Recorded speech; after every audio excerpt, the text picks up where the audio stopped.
24 news Rajasthan में आपका हार्दिक स्वागत है।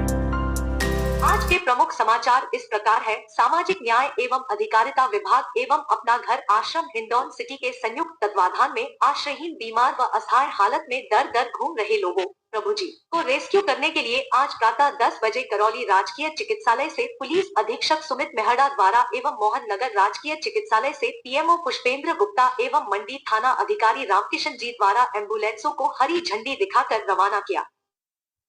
संवाददाता गणेश सिंह शेखावत ने जब संस्था के संरक्षक राकेश गोयल से बात की तो उन्होंने जानकारी देते हुए आम नागरिकों से अपील की कि यदि कहीं भी ऐसी हालत में कोई पीड़ित नजर आते हैं तो उन्हें चिन्हित कर आश्रम हेल्पलाइन नंबर पर सूचित करें। अपना घर आश्रम के अध्यक्ष हेमंत जी खत्री ने बताया कि इस अभियान के तहत 18 वर्ष से अधिक उम्र के असहाय, लावारिस, बीमार प्रभुजनों का रेस्क्यू किया जा सकेगा। ऐसे प्रभुजियों को अपना घर की टीम आश्रम में लाकर सभी सुविधाएं देने का प्रयास करेगी। मंडी थाना अधिकारी रामकिशन जी इस प्रयास को बहुत ही पुनीत कार्य बताया।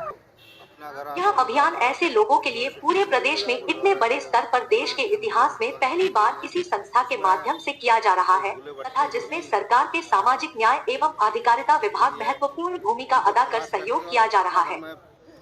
इस दौरान अभियान के सफल आयोजन हेतु राजकुमार गुप्ता, यूनुस खान, मोहित मित्तल, सुधा गुप्ता, ओम प्रकाश ढिंढोरा, कुमोदनी गुप्ता, नीलम शोक्ति, प्रहलाद कंपाउंडर, राजेश शर्मा, ललित शर्मा, सुबोध जैन उपस्थित रहे। तुरंत सूचित करें, हमारी एम्बुलेंस तुरंत वहाँ पर पहुँचा। ये अभियान चलाया जा रहा है जिसमें करीब 100 एम्बुलेंस पूरे राजस्थान में 29 तारीख से 5 तारीख तक रेस्क्यू करेंगी। जहाँ भी कोई आपको आश्रम संरक्षक राकेश गोयल व अध्यक्ष हेमंत खत्री ने बताया कि आज करौली व कैलादेवी मेहंदीपुर बालाजी के क्षेत्र में 5 लावारिस हालत में घूम रहे प्रभुजनों का आश्रम टीम प्रभारी रवि कुमार शर्मा, पुरुष केयरटेकर पवन शर्मा, महिला केयरटेकर कुष्मा, अयूब खान द्वारा 5 प्रभुजियों का रेस्क्यू कर स्वास्थ्य सुविधा व सेवा हेतु आश्रम लाया गया। गवर्नमेंट हॉस्पिटल हिंडौन से एक एम्बुलेंस सेवा प्रारंभ उन प्रभुजनों के लिए की गई है जो अपना किसी कारण से सड़कों पर इधर उधर घूमते रहते हैं। उनको बेहतर सुविधाएं मिले इसलिए उनको एम्बुलेंस यहाँ से रवाना की गई। जो कहती ना, मैंने भरतपुर में रहते हुए नगर आश्रम देखा जिसकी केंद्रों के बारे में मैं तो क्या कोई भी वर्णन नहीं कर सकता। एक बेहतरीन कदम है, जो मेरी सोच है तो अच्छा पैसा है।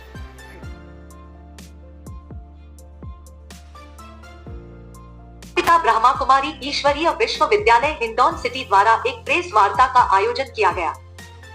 यह प्रेस वार्ता महाशिवरात्रि के अवसर पर संस्थान द्वारा आयोजित भव्य महाशिवरात्रि मेले के बारे में जानकारी देने के लिए की गई थी। प्रेस वार्ता में प्रजापिता ब्रह्मा कुमारी ईश्वरीय विश्वविद्यालय की हेतल दीदी ने बताया कि यह मेला 12 ज्योतिर्लिंगम एवं 30 फीट विशालकाय शिवलिंग के महादर्शन के रूप में हिंडौन सिटी जाट की सराय स्टेडियम में दिनांक 7 मार्च से 10 मार्च प्रातः 10 बजे से रात्रि 9 बजे तक आयोजित किया जाएगा, जिसके अंतर्गत 12 ज्योतिर्लिंगम बैकुंठ का सजीव मॉडल एवं अन्य ज्ञानवर्धक समाज उपयोगी प्रदर्शनी भी होगी। इसके साथ ही राजयोग शिविर और तनाव मुक्त शिविर का भी आयोजन किया जाएगा। मूल्यनिष्ठ समाज की स्थापना कैसे होगी? 8 तारीख को अंतर्राष्ट्रीय महिला दिवस होने के उपलक्ष्य में महिला सशक्तिकरण के लिए विशेष नारी जागृति कार्यक्रम रहेगा। 9 और 10 को परमात्मा शिव, जो कि हम सभी के जन्मदाता, हमारे विश्व नियंता है, उनकी यादगार में यह मेला बच्चों के लिए भी खोला जाएगा। विशेष इसमें उस निराकार परमात्मा शिव के 12 ज्योतिर्लिंगम स्वरूपों को लोगों को प्रस्तुत किया जाएगा, क्योंकि आज हम देखते हैं लोगों की जो परिस्थितियां हैं सामाजिक और आर्थिक, वो ऐसी नहीं भी होती है कि एक साथ वो अपने 12 स्वरूपों के दर्शन कर सके। इसीलिए एक ही जगह पर ये सारा ही लोगों के लिए खोला जा रहा है, ताकि उनकी आध्यात्मिक ऊर्जा बढ़े, उनके अंदर वो शक्तियों का विकास हो और अपने निराकार परमात्मा से लोगों का परिचय हो। विशेष करके मेले के अन्य स्टॉल्स में भी हम देखते हैं तो उसमें आत्मदर्शन, परमात्मा दर्शन, धर्म दर्शन, सृष्टि चक्र दर्शन, साथ ही साथ व्यसन मुक्ति, नारी सशक्तिकरण और हमारी पूर्वजों की, हमारी देवी देवताओं की संस्कृति को उजागर करने वाला एक चैतन्य वैकुंठ का मॉडल भी लोगों के लिए खोला जा रहा है, ताकि पाश्चात्य संस्कृति से वो लोग भारतीय संस्कृति की ओर अग्रसर हो। तो यही बच्चों के लिए भी आध्यात्मिक गेम्स, बौद्धिक विकास हो, इस प्रकार से रखी गई है और ये सारे स्टॉल्स लोगों के लिए निःशुल्क उपलब्ध है। तो इस प्रकार लोगों से यही अपील है कि आध्यात्मिकता की ओर बढ़े, क्योंकि केवल भौतिकता से मानवता विकासित नहीं हो सकती है, इसके लिए आध्यात्मिकता का समन्वय होना भी अति आवश्यक है। ओम शांति। आज राष्ट्रीय स्वयंसेवक संघ के द्वारा आदर्श विद्या मंदिर हिंडौन में सामाजिक सद्भाव बैठक का आयोजन किया गया, जिसमें सभी जाति एवं वर्ग के गणमान्य व्यक्ति उपस्थित हुए। इस बैठक के साथ साथ मातृशक्ति सम्मेलन का भी आयोजन किया गया।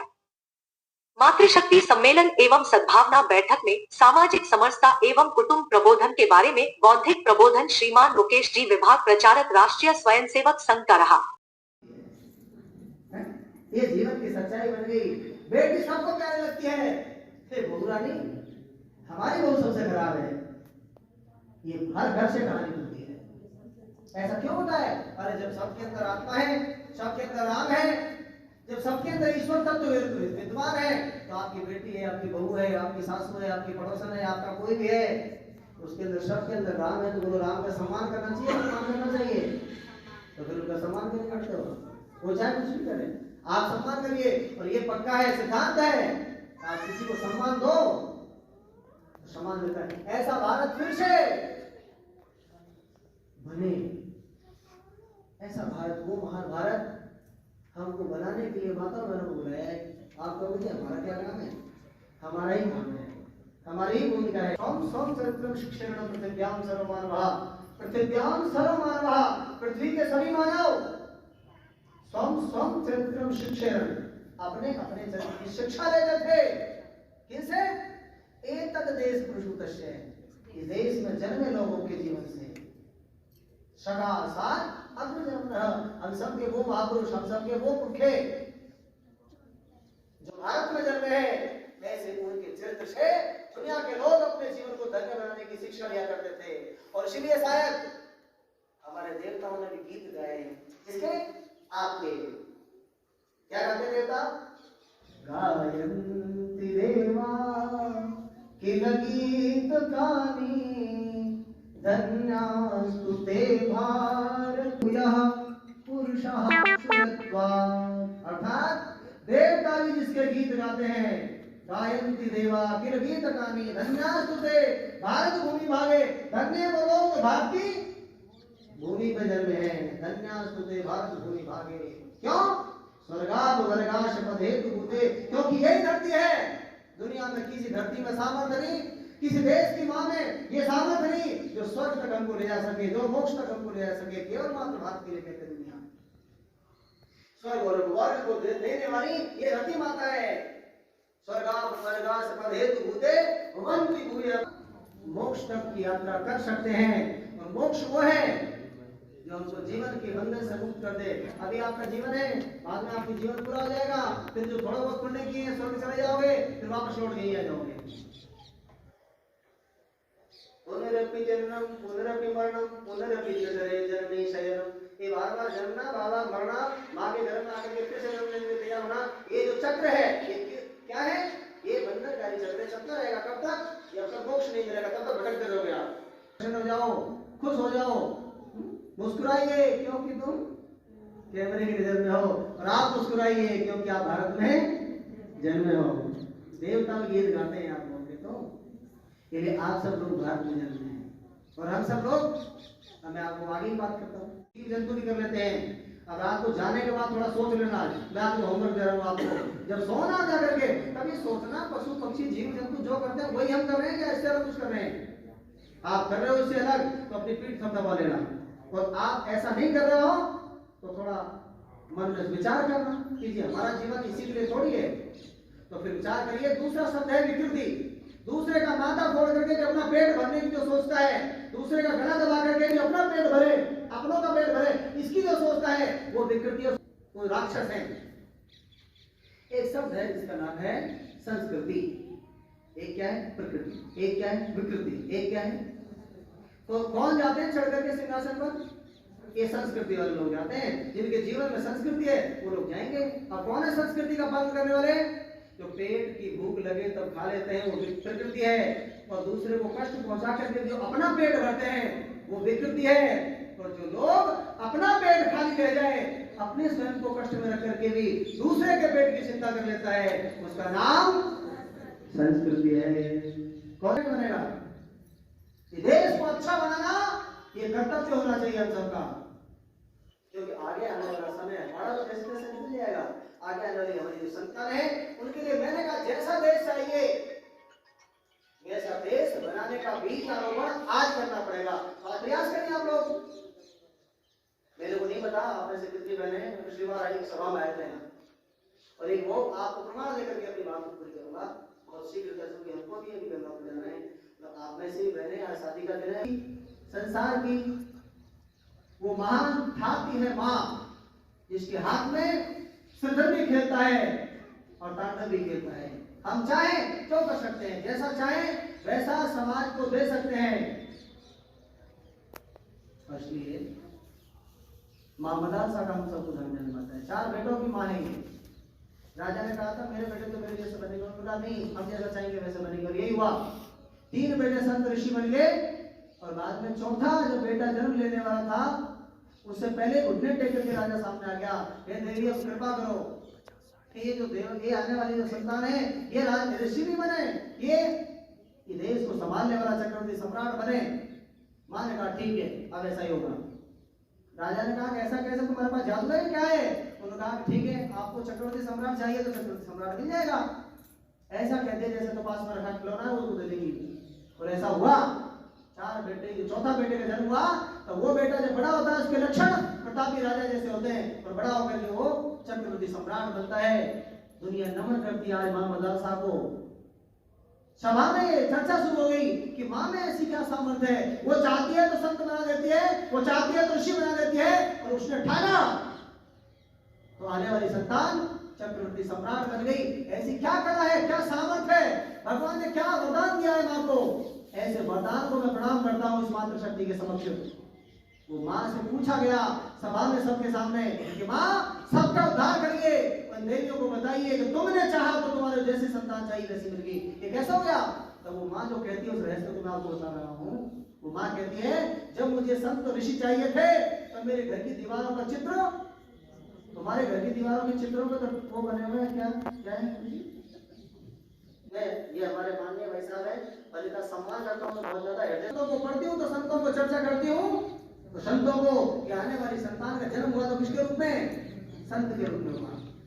और जब मुझे लगा कि देश के लिए राजा चाहिए, राजा देने के लिए मैंने ठाना, तो फिर मैंने सारे चित्र बदल दिए। सारे चित्रों के स्थान पे किसके स्थान चित्र थे?